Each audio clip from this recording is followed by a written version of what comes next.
અમે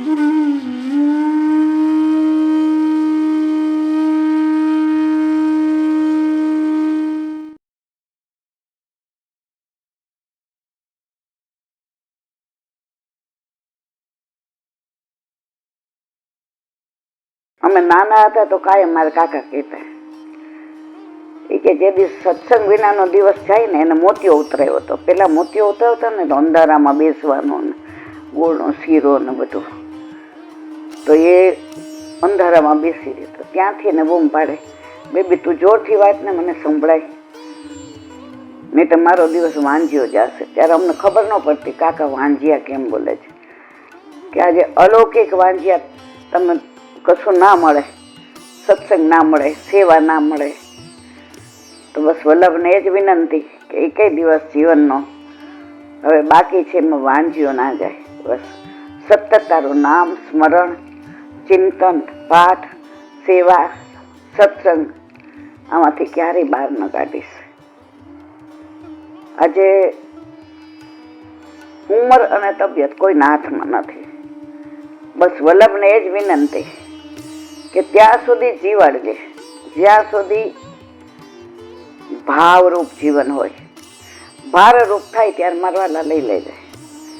કારણ કે આજે ભારરૂપ જીવવું એના કરતા પણ મને આનંદ એ વાતનો છે કે અત્યારે ત્રેવડ નથી છતાંય વલ્લભે મને બેસાડી અને સામે બિરાજી અને એ બોલાવડાવશે. એક નાની વાત યાદ આવી. પેલા ગુરુકુળ હતા, એટલે ગુરુકુળમાં વિદ્યાર્થીઓ બધા શિષ્યો ભણવા આવતા.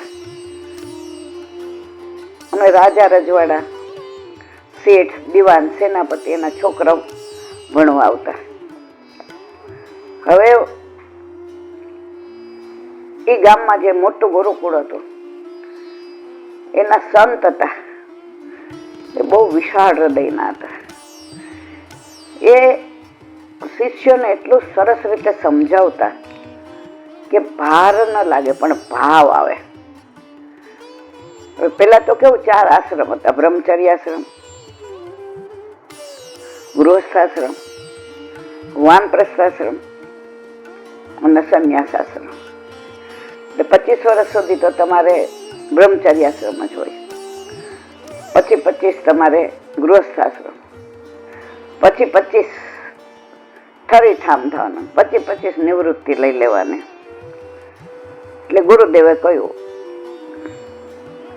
કે જેને આ ગુરુકુળમાં ભણવું હોય, જેને ઉપદેશ લેવો હોય, એ આ 4 આશ્રમનું અનુકરણ કરશે. એટલે જે મારા જેવા વરડા ગયા હોય ને એમ ન ગમે. એ કે ઓહો આપણે અહીંયા આટલું બધું થોડું ભણવાનું હોય આમ તેમ. પણ 2-5 હતા એને એવું થયું કે આપણે ગુરુદેવની પરીક્ષા કરીએ, કે આપણે ભણવું નથી પણ આપણે જરા જાણવું છે કે કોણ કોણ કિતને પાણી મેં કિસકી હે પહેચાન રે. હવે ગુરુદેવ રોજ સાંજે સરસ સત્સંગ કરે. એમાં એક વિદ્યાર્થી મારા જેવો વડો વિતરો હતો. એ કે આ સત્સંગનો મતલબ શું? આમાં મન તો કાંઈ સમજણ પડતી નથી, અને સત્સંગ કરીએ કે ના કરીએ શું ફેર પડે? અમારી ઉંમર એવી જ, ખાઈ પીને જલસા કરવાના. ગુરુદેવ કે સાચી વાત છે તારી. બીજા દિવસે ત્યાં નદી હતી અને ઓલો ચાળવાનો ચાયણો હતો. હવે એટલો બધો ગંદો હતો, એટલો બધો કાટ ખાઈ ગયેલો હતો, એટલી બધી વાસ આવતી હતી. એટલે ઓલા એ કીધું, ઈ કેવા ફેંકી દો ને. ગુરુદેવ હૈસા, ન આ પાડી ન ના પાડી. હવે ગુરુદેવે કહ્યું સાંભળ, તું કહેતો જ નહીં ફેંકવાનું, કે હા એક કામ કર ને, તું આ ખાસા કરી ધોઈ નાખ અને જેટલું પાણી આવે એટલું લઈ આવો. ત્યાં ગુરુદેવ તમે ગાંડા થઈ ગયા છે. આ ચાયણો હોય એમાં પાણી આવે, અને આવે તો રે ખરું. કેવી વાત કરો છો? કે જો તારા પ્રશ્નનો જવાબ જોઈતો હોય તો જા તું આ ચાયણામાં પાણી ભરી આવ. ઓલો કે આ કેવા વાળા એવા ને સોણવા વાળા એવા. બોલો ગયો નદીમાં 10 વાર નાખ્યો, 10 વાર કાઢ્યો, પણ ચાયણામાં થોડું પાણી રહે. ચાયણી કે ચાયણામાં રહે જ નહીં. અમે નાના હતા ને તો રામનાથપુરામાં નદી, ત્યારે આવા ડેમ ને નહોતા, તો જલ જીર્ણા એકાદશી હોય તો એ ચાયણી લઈને જવાનું. એ ચાયણી આમ નાખી ને પછી નાહવાનું. એટલે અમે તો આ બધામાં બારી બાકી જવા જ નથી, કારણ કે વૈષ્ણવ હોય એના.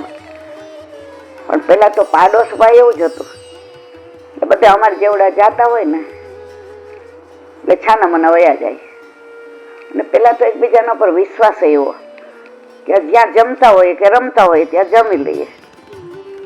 તો એ જલ જીર્ણા એકાદશી, તો એની અંદર ચાયણીમાં પાણી લઈએ, પણ ચાયણીમાં તો રહે જ નહીં. હવે આ તો કલાકે પાછો આવ્યો. એ કે આ તમે એવા ને હું કાં આવો? એ કે કાં? એ કે તમને ગુરુદેવ બનાવ્યા છે, પણ તમને ખબર છે આ ચાયણીમાં આવે પાણી? તું કે ના આવે? એ કે ના આવે. અને છે કેટલી ગંદી, વાસ મારે છે, કટાઈ ગઈ છે. આવી ચાયણી રાખો છો ગુરુકુળમાં, કારણ કે એ દીવાનનો છોકરો હતો. હવે બીજે દિવસે આવ્યો. એ કે જાઓ લે પાણી ભરી આવો. હવે ગુરુદેવની સામે બોલાય નહીં. રાજા રજવાડાની એટલી બીક, એટલે કે આમનો તો મગજ ફરી ગયો છે. હવે દીવાનનો છોકરો એટલે ડિસિપ્લિનમાં તો રહેવું જ પડે. પાછો ચાયણો લઈને ગયો. કલાક પાણી નાખે ને કાઢે ને કેટલો પ્રયત્ન કરે, પણ પાણી રહે નહીં. હવે એમ કરતા કરતા અઠવાડિયું 10 દી થયા. પછી ઓલાએ કીધું એ ગુરુદેવ હવે મારી ધીરજનો અંત આવી ગયો છે, હવે હદ થાય છે. તમને કેટલા વર્ષ થયા? એ કે તારા 4 ગણા. તોય તમે મને કે આવું કરો છો? ચાયણામાં પાણી આવે, ચાયણામાં પાણી આવે, એ પાછું અહીંયા સુધી. હવે ગુરુદેવે જવાબ આપ્યો કે તું કહેતો હતો ને કે સત્સંગનો શું મતલબ, સેવાનો શું મતલબ? સાંભળ, પહેલે દિવસે આ ચાયણો તે લીધો ત્યારે કાટવાળો હતો? હા. ગંદો હતો? હા. વાસ આવતી હતી? હા. અત્યારે કેવો થઈ ગયો? નવો નક્કો, એકદમ સરસ થઈ ગયો. અને રોજ પાણી ઓલું ગળાઈને આવતું હતું, એટલે હવે તો આમાં પાણી ગાળીએ તો ચોખ્ખું ને સરસ આવે. સાંભળ, તે શું કીધું? ફેંકી દેવાનો. હવે ફેંકી દીધો હોત તો ચાયણો આવો ચોખ્ખો થાત?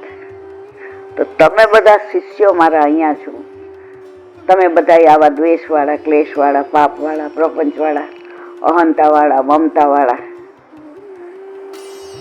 ઈર્ષાવાળા, તમને મેં કાઢી મૂક્યા હોત તો આ તમને અહીં રાખ્યા. તો જેમાં ચાયણો ચોખ્ખો સરસ થઈ ગયો, નવો નક્કોર, એમ તમે બધા એવા થઈ જાઓ.